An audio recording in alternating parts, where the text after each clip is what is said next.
ન્યાય ક્યારે આવે? મારા પપ્પાનો ન્યાય ક્યારે? મારો ન્યાય જોઈએ આવવું પડે ને. મને મારા પપ્પાનો ન્યાય અરે અહીંયા છે આ લોકો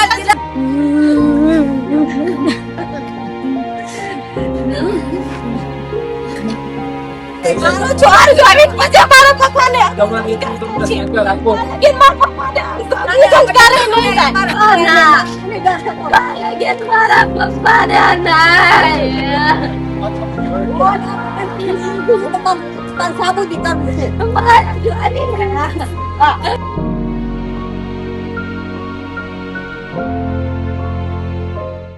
રાજકોટ જિલ્લામાં હત્યાનો સિલસિલો હજુ પણ યથાવત છે. રાજકોટના વિછિયામાં કોળી આધેડની હત્યાથી ચકચાર મચી જવા પામી છે. રાજકોટ જિલ્લાના વિછિયા તાલુકાના દડલી ગામમાં એક હચમચાવી દેનારી હત્યાની ઘટના સામે આવતા સમગ્ર પંથકમાં ચકચાર મચી ગઈ છે. દડલી ગામના રહેવાસી જયંતિ લીંબા સોલંકીની તેમના જ ઘરે તીક્ષ્ણ હથિયારના ઘા ઝીકી નિર્મમ હત્યા કરવામાં આવી હોવાનું સામે આવ્યું છે. મૃતદેહ પોતાના જ ઘરે ખાટલા ઉપરથી મળી આવતા ગામમાં અરેરાટી ફેલાઈ ગઈ હતી.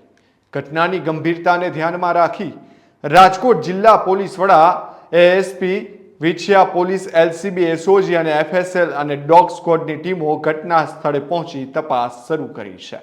નમસ્કાર, હું મયુર, સ્વાગત છે આપનું સ્વરાજમાં.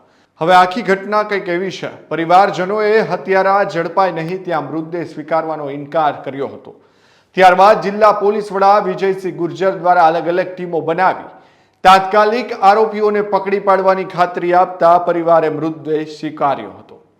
વિછિયા તાલુકાના દડલી ગામમાં મોડી રાત્રિના સમયે બનેલી હત્યાની ઘટનાએ સમગ્ર જિલ્લામાં ખળભળાટ મચાવી દીધો છે.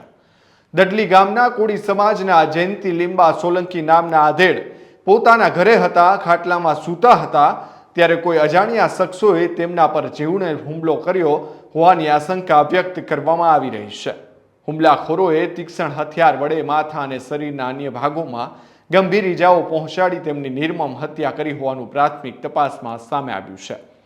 ત્યારે લોકોનું શું કહેવું છે, આવો સાંભળીએ. મારા ફાધરનું થયું મર્ડર થઈ ગયું, એનો મારે ન્યાય જોવી. અમે 5-5 બેન્યું, હવે મારો ભાઈ એક, હવે એના માટે કોણ લડે? મારે ન્યાય જોવી. મારે બીજી કાંઈ માંગ નથી. મારે દુશ્મન જોવી, એનો સ્વર સતો થવો પડે. બને રાત્રે બન્યો હશે, અમને કાંઈ ખબર નથી. ઘરે હું ને મારી મમ્મી બે હતા. હું ઘરે રહું છું. અમને મારા ભાઈએ ફોન કર્યો કે પપ્પા આમ થઈ ગયું છે, ત્યારે અમે આયા. મારો ભાઈ ને મારા ભાભી. પપ્પા વાડીએ હતા, ક્યાંય ગયા નતા. જમીન વાડીએ હુતા હતા, ક્યાંય નથી.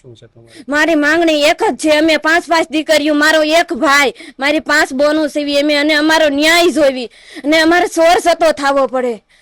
અમારે સોર સતો કરવો છે, પછી મારા પપ્પાને અગ્નિ સંસ્કાર દેવાનો છે. કાં લગીને કાંઈ કરવાનું નથી. મારે સોર સતો થવો પડે, બીજું કાંઈ મારો ન્યાય નથી.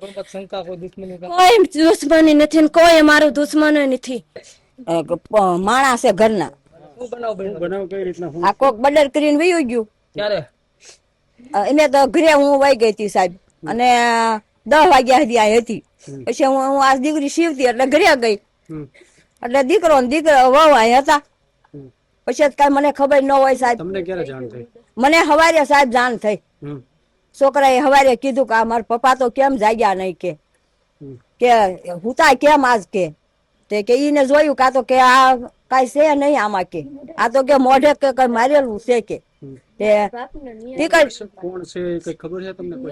ના કોઈ સાહેબ જાણ નથી, કઈ નથી સાહેબ. અમે બધા યારે આટલામાં તો બોલવી છે, ચાલવી છે, કોઈ હારે બાજાય નથી. અમે કોઈ હગાવાલા હારે નથી, ઘરે કંકાસે નથી. તમારી શું માંગ છે? અમારે ન્યાય જોવી. તમારી માંગ શું છે અત્યારે સરકાર પાસે? અમારે નયા જોઈએ, આ બર્ડર કર્યું ને એ મારે સોર સતો થવો જોઈએ, બીજું કાંઈ નહીં. આજે ફરી એકવાર રાજકોટ જિલ્લાના વિછિયા તાલુકાના દડલી ગામે એક આધેડ વર્ષના જયંતિભાઈની હત્યા થઈ. જે રાત્રે પોતાની વાડીએ સૂતા હોય અને અચાનક કોઈ અસામાજિક તત્વો દ્વારા ગંભીર જે તલવાર અને અન્ય હથિયારો દ્વારા માથા ઉપર જીવલેણ ઘા કરીને એને મોતને ઘાટ ઉતાર્યા છે. 3 મહિના જેવો ટાઈમ થયો. સાસિયા ગામનો બનાવ. આ વિસ્તારની અંદર અવારનવાર આવી ઘટના બની જાય છે, જેને મોતને ઘાટ ઉતારી નાખશે. જાણે કાયદો વ્યવસ્થા ખૂબ કથળેલી હાલતમાં હોય, કોઈને ડર જ ન હોય. તો આજે પરિવારજનો, જે દલ્લી ગામના એના પરિવારજનો છે, એની એક જ માંગ છે કે જ્યાં સુધી આ ભાઈ જયંતિભાઈની જેને પણ હત્યા કરી હોય, જે અસામાજિક તત્વોએ, એનો જ્યાં સુધી અતોપતો એટલે કે આ ડિટેક્ટ ન થાય, એ લોકો પકડાય નહીં, એનો સંપૂર્ણપણે તપાસ ન થાય, ત્યાં સુધી અમે ડેડ બોડી લેવાના નથી. અત્યારે સિવિલ હોસ્પિટલ ખાતે ડેડ બોડીને લાવવામાં આવી છે, ત્યાંથી ફોરેન્સિક માટે રાજકોટ લઈ જવાના છે. આ વિસ્તારની અંદર આ બનાવ બનવા માટે ખૂબ જરૂરી છે કે આ હત્યારાઓ પકડાય તો અન્ય બનાવ ન બને. એ કોળી સમાજના આગેવાન તરીકે પણ મારી માંગ છે અને પરિવારની પણ આ જ માંગ છે કે આ જે ઘટના બની છે, જે મર્ડર કરવામાં આવ્યું છે, એના હત્યારાઓને તાત્કાલિક યુદ્ધના ધોરણે ડિટેક્ટ કરીને પકડવામાં આવે અને કડકમાં કડક સજા કરવામાં આવે, જેથી કરીને કોઈ નિર્દોષ ઉપર આવી ઘટના ન બને.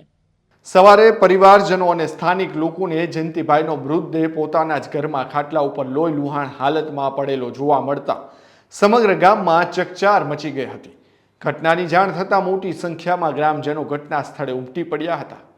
હત્યાની ખબર ગામમાં વાયુ વેગે ફેલાતા સમગ્ર વિસ્તારમાં ભય અને શોકનું વાતાવરણ છવાઈ ગયું હતું.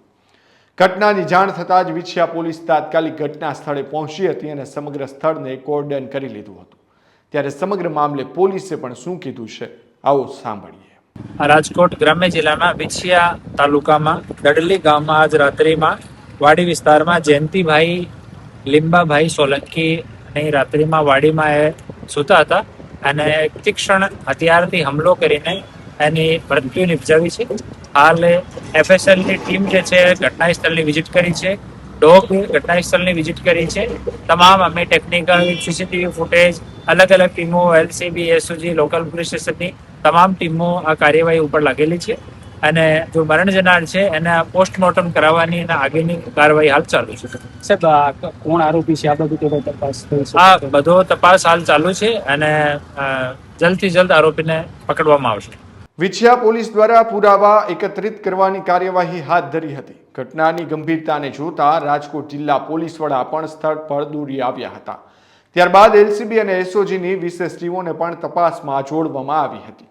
હત્યાનો ભેદ ઉકેલવા માટે એફએસએલની ટીમ દ્વારા ઘટના સ્થળેથી પુરાવાઓ એકત્રિત કરવામાં આવ્યા છે, જ્યારે ડોગ સ્કોડની મદદથી આરોપીઓ સુધી પહોંચવાનો પ્રયાસ કરવામાં આવી રહ્યો છે.